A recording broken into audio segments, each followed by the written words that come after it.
Hello दोस्त, welcome to GK GS book PDF classes. आज हम रेलवे शिक्षक भर्ती के लिए जीएस का पीवाईक्यू क्वेश्चन करेंगे। आज टॉपिक है महात्मा गांधी एवं उनके प्रारंभिक आंदोलन। फर्स्ट क्वेश्चन, गांधीवादी योजना 1944 को गांधीवादी आर्थिक सोच की भावना को अपनाते हुए किसने प्रतिपादित किया था? श्रीमन नारायण अग्रवाल ने प्रतिपादित किया।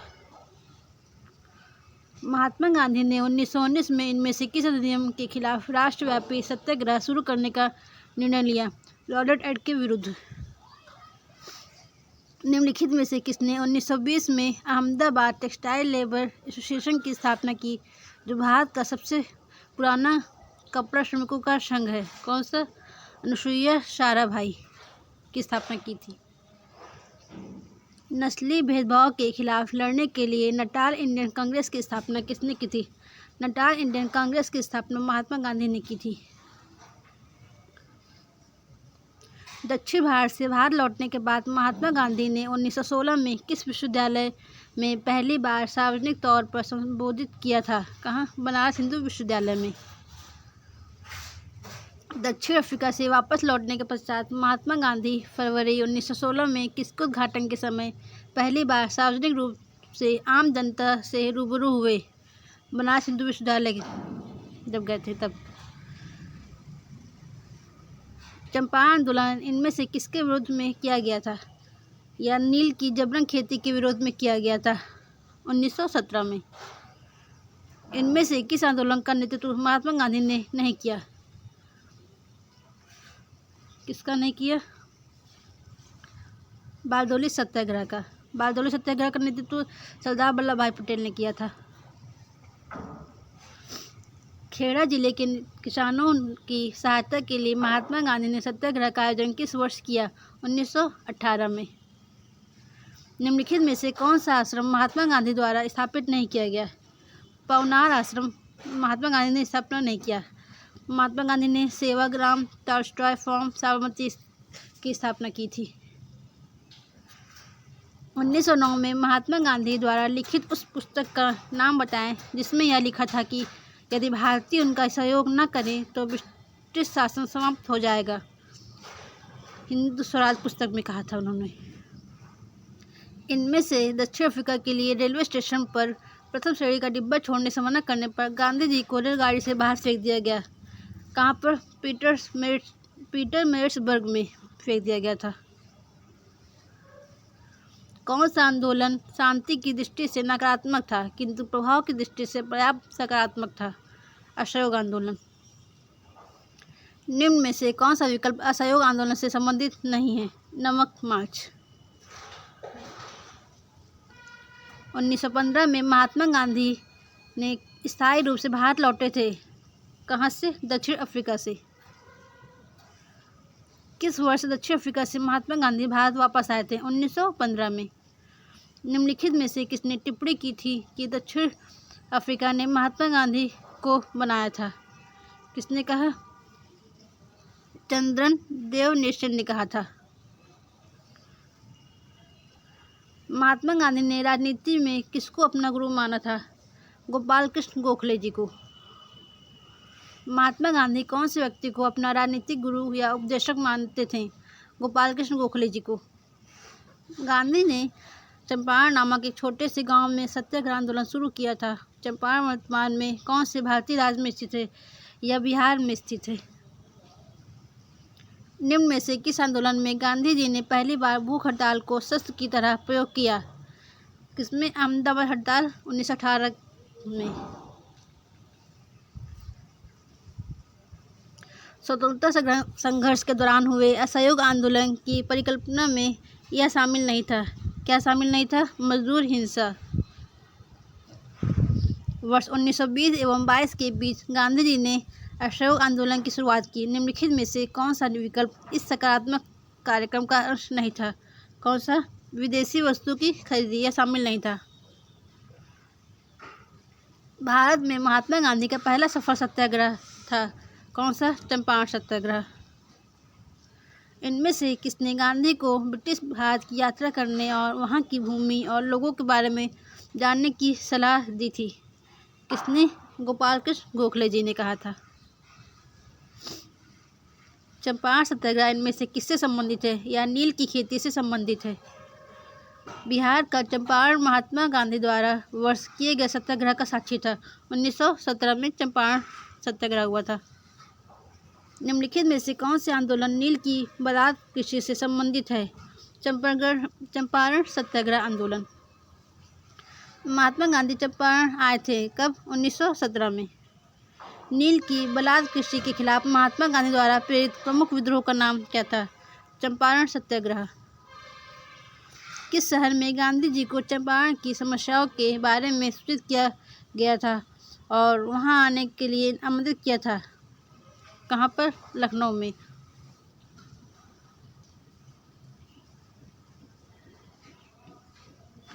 उस व्यक्ति का नाम बताइए जिसने 1917 में महात्मा गांधी को चंपारण लाने में अहम भूमिका निभाई थी। किसने? राजकुमार शुक्ल ने।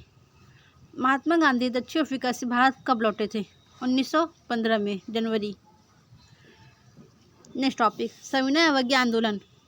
बंगाल में अखिल बंगाल सविनय अवज्ञा परिषद का गठन किसने किया था?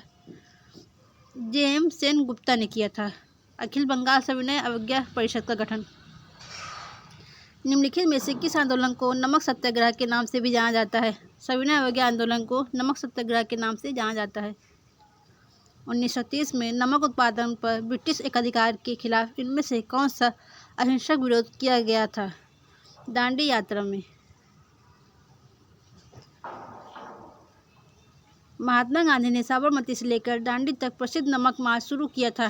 दांडी गुजरात के किस जिले में है? या नवसारी जिले में है दांडी। निम्नलिखित में से किस आंदोलन का आरंभ दांडी यात्रा से हुआ था? सविनय अवज्ञा आंदोलन का शुरुआत। इनमें से कौन सी कार्यवाही सविनय अवज्ञा आंदोलन के शुरू होने की वजह बनी? दांडी यात्रा। दांडी मार्च गुजरात में नमक की खदानों तक लगभग कितने मील की पैदल यात्रा की थी? 240 मील की पैदल यात्रा की थी। नमक पर ब्रिटिश एकाधिकार का विरोध करने के लिए गांधी जी ने किस वर्ष में समुद्र तक दांडी मार्च शुरू किया था? 1930 में। नमक आंदोलन कम से कम 3 कारणों से उल्लेखनीय था। निम्नलिखित में से कौन सा उनमें से एक नहीं था?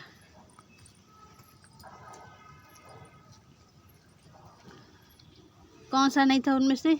भारत की युवा आबादी स्कूलों में जाने लगी। यह गलत है। दांडी यात्रा के संबंध में निम्नलिखित में से कौन सा कथन सत्य नहीं है? इसमें सत्य नहीं क्या नहीं है? स्वयं सेवक प्रतिदिन 25 मील की यात्रा करते थे। यह गलत है। निम्नलिखित में से किसने गांधी जी को नमक आंदोलन को केवल पुरुषों तक ही सीमित न रखने के लिए राजी किया था? कमला देवी चट्टोपाध्याय ने। ब्रिटिश के नमक एकाधिकार के खिलाफ महात्मा गांधी द्वारा आयोजित अहिंसक विरोध दांडी यात्रा को समाप्त की गई कब? 6 अप्रैल 1930 को समाप्त की गई। महात्मा गांधी के नेतृत्व में कांग्रेस ने नागरिक अवज्ञा आंदोलन शुरू किया जो किसके साथ शुरू हुआ? दांडी मार्च के साथ शुरू हुआ था। सविनय अवज्ञा आंदोलन। किस तारीख को सविनय अवज्ञा आंदोलन प्रारंभ किया गया? 12 मार्च 1930 को। 1930 में सविनय अवज्ञा आंदोलन के प्रथम चरण के तहत नमक सत्याग्रह की महात्मा गांधी के नेतृत्व में मैराथन मार्च यात्रा किस स्थान से शुरुआत हुई? साबरमती से शुरुआत हुई। महात्मा गांधी के नेतृत्व में कांग्रेस ने सविनय अवज्ञा आंदोलन सन शुरू किया कब? 1930 में। दांडी नमक सत्याग्रह किस वर्ष शुरू हुआ? 1930। 1929 के सविनय अवज्ञा आंदोलन का उद्देश्य क्या था? ब्रिटिश सरकार के आदेशों की संपूर्ण अवज्ञा करना। 1930 में महात्मा गांधी ने किसके विरुद्ध दांडी यात्रा का आयोजन किया था? नमक पर कर लगाए जाने के विरुद्ध। तमिलनाडु में हुए नमक सत्याग्रह का नेतृत्व किसने किया था? सी राजगोपालाचारी ने तमिलनाडु में विरोध किया था नमक सत्याग्रह का नेतृत्व किया था। नमक सत्याग्रह का नेतृत्व तमिलनाडु में सी राजगोपालाचारी ने किया था। महात्मा गांधी द्वारा नमक सत्याग्रह वर्ष शुरू किया गया कब? 1930 में। गांधी जी के गिरफ्तार होने के बाद धरासना 60 वर्ष पर हमला करने हेतु की गई यात्रा का नेतृत्व किसने किया? अब्बास तैयब जी ने किया था। Next topic, Simon commission. Clement Attlee, जो बाद में ब्रिटेन के प्रधानमंत्री बने, किसके सदस्य के रूप में भारत आए थे? साइमन कमीशन के सदस्य के रूप में। साइमन कमीशन कब भारत आया? 1928 में भारत आया था साइमन कमीशन। निम्नलिखित में से कौन साइमन कमीशन का सदस्य नहीं था? साइमन कमीशन का सदस्य जेम्स ए स्कॉट नहीं था। सदस्य कौन कौन थे इसमें? सर जॉन साइमन, जो कि अध्यक्ष था, Clement Attlee, Harry Levy Lawson, Edward Cadogan, Vernon Hartshorn, George Richard Lane Fox, Donald Sterling Palmer Howard, ये सब सदस्य थे साइमन कमीशन के। टोटल 7 सदस्य थे इसमें। साइमन कमीशन के बहिष्कार का मुख्य कारण क्या था? इस आयोग के सभी सदस्य ब्रिटिश थे। इस वर्ष में ब्रिटिश सरकार द्वारा 7 ब्रिटिश संसद सदस्यों के समूह साइमन कमीशन का गठन किया गया। कब? 1927 में। साइमन कमीशन का 1927 में बहिष्कार क्यों किया गया? क्योंकि इसमें आयोग भारतीय मूल का कोई भी सदस्य शामिल नहीं था। साइमन कमीशन में कितने भारतीय सदस्य थे? एक भी नहीं, 0।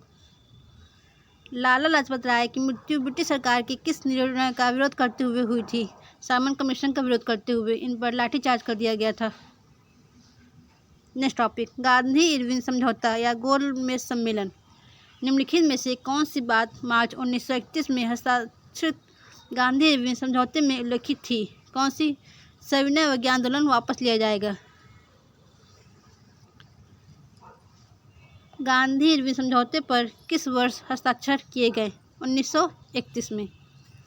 इनमें से किस भारतीय महिला ने गांधी जी के साथ द्वितीय गोलमेज सम्मेलन में भाग लिया था? किसने लिया था? सरोजिनी नायडू ने लिया था। दूसरा भारतीय गोलमेज सम्मेलन कब शुरू हुआ था? यह शुरू हुआ सितंबर 1931 में। लंदन में संपन्न हुए दूसरे गोलमेज सम्मेलन में कांग्रेस का प्रतिनिधित्व किसने किया था? महात्मा गांधी ने किया था। निम्नलिखित में से किस कार्यक्रम से पहले गांधी इरविन समझौते पर हस्ताक्षर किए गए थे? द्वितीय गोलमेज सम्मेलन के समय। लंदन में आयोजित प्रथम गोलमेज सम्मेलन के दौरान ब्रिटिश प्रधानमंत्री कौन था? रैमजे मैकडॉनल्ड था। प्रथम गोलमेज सम्मेलन कब शुरू हुआ? नवंबर 1930 में। महात्मा गांधी ने लॉर्ड इरविन को लिखे अपने पत्र में कितनी मांगें की थी, जिनमें से कुछ को गांधी इरविन समझौते के रूप में स्वीकार किया गया? 11 मांगे। नेक्स्ट टॉपिक हम कल करेंगे। Thank you for watching. Please subscribe my YouTube channel.